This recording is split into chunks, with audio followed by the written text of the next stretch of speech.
I was thinking about sacrifice, and so I looked it up as is my wont.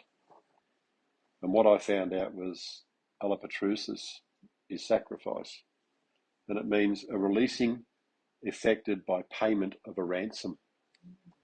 It means redemption and deliverance, but also it means liberation procured by the payment.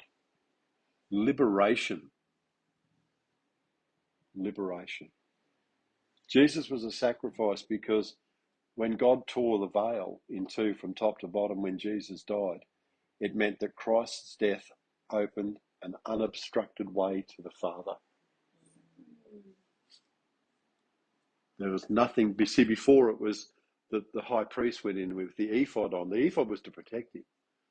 And he went in and he offered blood, and he offered, on Yom Kippur, he offered, all of this. Everyone, imagine him trying to carry everyone's sin, and you couldn't do it. But now our way is unobstructed. And in Matthew 27, verse 51, I just want to read this to you because there was another piece in here that made this, what Yeshua did for us, more valuable to me. So if you want to go there, Matthew 24:46, and about the ninth hour, Yeshua cried out with a loud voice, Eli, Eli, lima sabachthani, that is, my God, why have you abandoned me? It must be the worst feeling.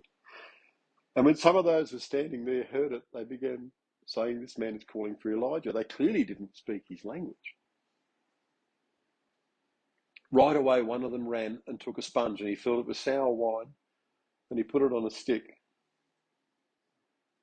and was offering it to Yeshua to drink. But the rest were saying, leave him alone. Let's see if Elijah comes to save him.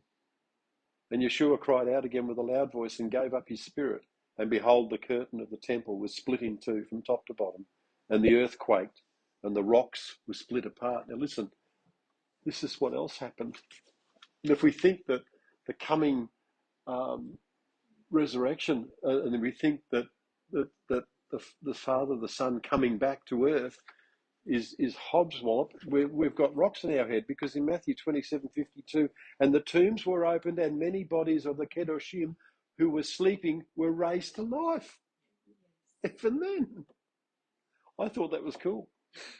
And coming forth out of the tombs after his resurrection, they went into the holy city, and they appeared to many. Now the centurion, just take your bread and your wine.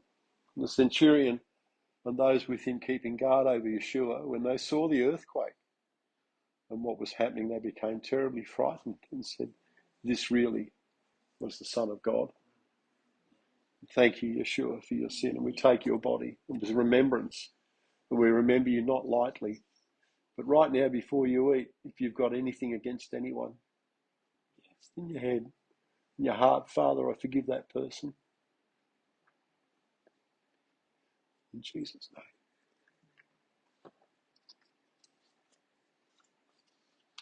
And for your blood, the way that God sees us through blood-coloured glasses.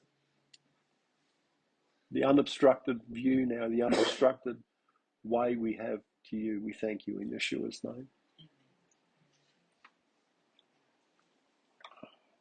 Thank you.